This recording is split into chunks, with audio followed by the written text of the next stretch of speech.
Salut toi, bienvenue sur Éco Positif, ou re-bienvenue si t'es déjà de la famille.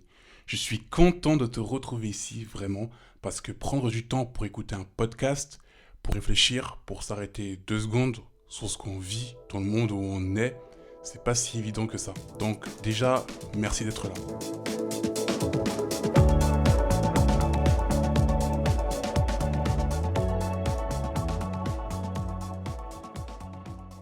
Avant de rentrer dans le vif du sujet, j'ai besoin de te parler de quelques trucs, parce qu'il s'est passé beaucoup de choses depuis la dernière fois. On reprend officiellement les épisodes, c'est la deuxième saison. Et je veux être clair là-dessus. C'est pas juste un chiffre qui change. C'est un vrai nouveau départ. Nouveau logo, nouvelle musique, une identité visuelle qu'on a retravaillée entièrement. Donc si tu as suivi le projet depuis le début, j'espère que tu sens la différence. Parce que derrière, il y a eu beaucoup de travail. Beaucoup de réflexion et beaucoup d'envie de vous proposer quelque chose à la hauteur de ce que ce projet mérite. Ensuite, il y a maintenant une newsletter pour ceux qui veulent aller plus loin entre les épisodes. Recevoir des réflexions, des ressources, des trucs un peu plus perso directement dans leur boîte mail. Si t'es pas encore abonné, le lien est dans la description. Le podcast est aussi passé en format vidéo, donc si tu veux me voir parler autant qu'entendre, c'est possible. Tu me retrouveras sur YouTube, le lien est aussi en description. On a lancé une cagnotte sur Tipeee pour ceux qui veulent soutenir le projet. Concrètement, je vais être honnête avec toi. Créer du contenu de qualité, ça prend du temps, de l'énergie et parfois de l'argent. Chaque don, même le plus petit, permet de continuer à faire les choses bien. Donc si le projet t'apporte quelque chose, c'est une belle façon de le montrer. Je voulais juste rajouter que les épisodes sortiront 2 dimanches dans le mois, à 20h.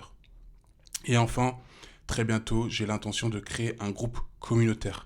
Un espace où on pourra vraiment échanger ensemble, poser des questions, partager ce qu'on vit, se donner des retours, parce qu'un média, ça doit pas être à sens unique.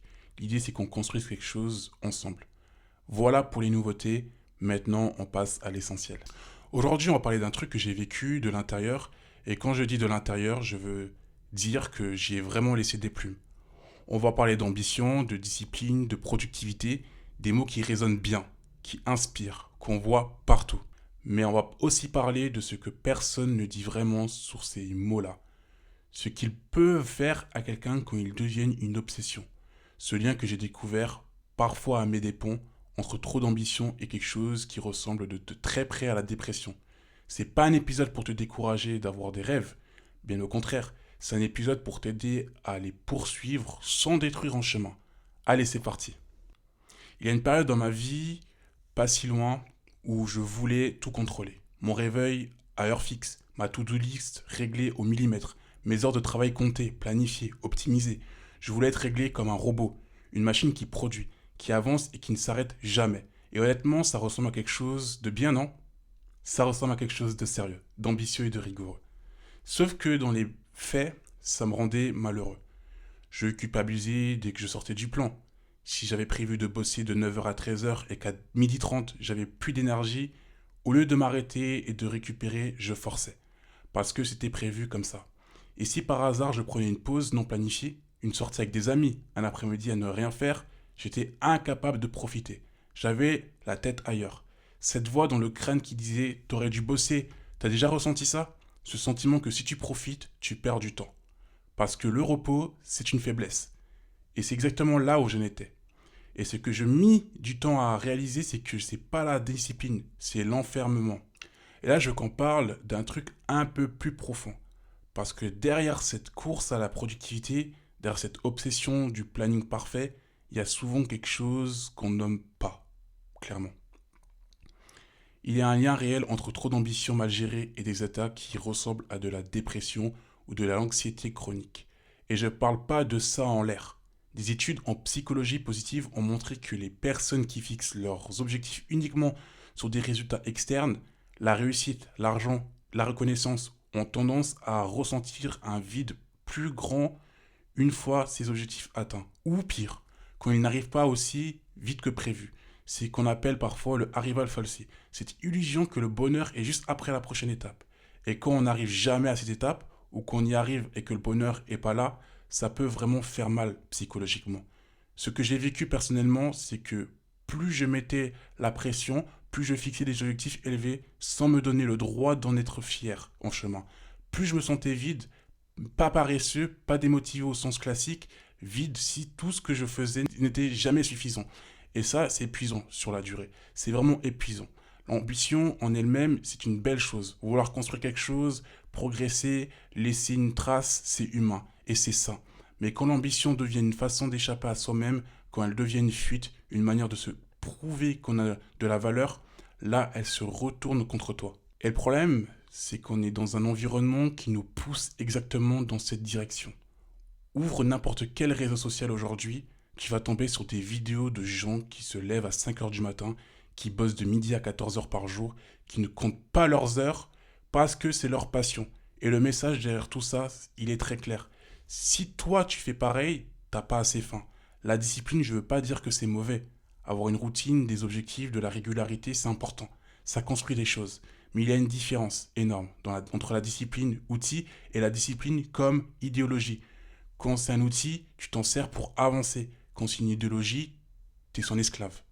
Et ce que les réseaux te montrent, c'est souvent que la version glamour de l'esclavage volontaire, personne ne te montre ce qui vient après. Le burn-out, les semaines à ne plus vouloir sortir du lit, les jours où tu n'as plus envie de rien, même pas dans ton propre projet, parce que ça ne fait pas de vue. La semaine dernière, j'ai terminé un bouquin qui circule depuis un moment, que j'avais jamais vraiment pris le temps de lire. La semaine de 4 heures de Tim Ferriss. Et je vais être clair, c'est pas un livre qui te dit de ne pas travailler, c'est pas un manuel de la paresse. Le titre, c'est une provocation. Ce que Ferriss dit vraiment, c'est que ce qui compte, c'est pas le nombre d'heures que tu passes devant ton écran. C'est la valeur de ce que tu produis avec le temps que tu as. Tu peux bosser 4 heures de manière concentrée, décisive, sans te disperser et accomplir plus que quelqu'un qui passe 10 heures à scroller entre deux tâches, à répondre à des mails qui peuvent attendre, à faire semblant d'être occupé, et en dehors de ces heures-là, lâche les écrans. Mange avec tes amis, marche, regarder un film. Ça, c'est pas de la paresse, c'est de la recharge. Et la recharge, ce qui te permet de durer. Parce que le vrai ennemi de l'ambition, c'est pas le repos, c'est l'épuisement. Et il y a un autre truc dont je veux te parler, c'est peut-être le plus important. On est jeune. On a de l'énergie, des projets, des rêves. Et c'est une chance. Mais le temps, il passe vite, vraiment vite. Et pendant qu'on est la tête dans le guidon, les gens qu'on aime, eux, ils vieillissent. Nos parents, nos grands-parents, les amis qu'on voit de moins en moins parce qu'on a trop de trucs à faire, un jour tu te relèves la tête et tu réalises que des années sont passées et que tu étais là physiquement, mais jamais vraiment présent. Accorder du temps dans la semaine aux gens qui comptent, ça coûte rien. Manger un bout avec les amis, appeler ta famille, prendre un café sans regarder ton téléphone, dans 10 ans, tu ne regretteras pas ces moments-là, mais tu pourras regretter de les avoir manqués. La réussite, ça n'a pas donné de sens si t'as personne à côté de toi pour la célébrer. Je vais te donner un exemple très concret, le mien. Quand j'ai lancé Eco-Positif au début, je mettais plus de 10 heures par jour dessus. Tous les jours parce que je voulais que ce soit bien, que ça décolle, que les gens voient le projet pour ce qu'il est. Et j'avais cette ambition qui me rangeait de l'intérieur. Je voulais que ça marche vite. Je me comparais à d'autres créateurs de contenu. Je me disais que si je bossais pas autant qu'eux, j'allais rater quelque chose. Résultat, j'ai fini par me cracher. Des périodes de burn-out, des jours où je procrastinais, non pas parce que j'étais fainéant, mais parce que je n'en pouvais plus. Mon corps et ma tête disaient stop. Et cette ambition que j'avais au départ, elle s'est transformée en quelque chose de lourd, de pesant, presque de douloureux. Et c'est ça le piège. L'ambition commence comme un menteur. Si tu fais pas attention, elle devient un boulet. Aujourd'hui, j'essaie de faire autrement. Travailler avec plus d'intention et moins de pression. Me donner de vraies pauses sans culpabiliser. Célébrer les petites victoires au lieu d'attendre. Uniquement la grande. Et paradoxalement, ce que je produis est meilleur. Et surtout, je prends plus de plaisir à le faire. Ce que je veux que tu gardes de cet épisode, c'est ça. L'ambition, c'est beau. Vouloir construire quelque chose, progresser, laisser une trace, c'est une des choses les plus humaines qui soient. Mais l'ambition, sans limite, sans repos, sans présence, elle te vide, elle te grignote de l'intérieur, sans que tu t'en rendes compte. Et elle peut mener vers des endroits sombres que tu n'avais pas anticipés. Travaille intelligemment plutôt que travailler massivement, être présent pour les gens qui comptent, te donner le droit de souffler, c'est pas renoncer à tes rêves. C'est la seule façon de les poursuivre sur la durée. Prends soin de toi. Si cet épisode t'a parlé, partage-le autour de toi. C'est le meilleur moyen de faire grandir Eco-Positif. Like, commente, abonne-toi sur les réseaux. Tu peux me retrouver sur TikTok, Instagram et Facebook. Le lien est dans la description. Et pour l'écoute, je suis sur Spotify, Deezer, Amazon Music, Apple Podcasts et YouTube. À très vite, prends soin de toi et n'oublie pas, chaque pas compte.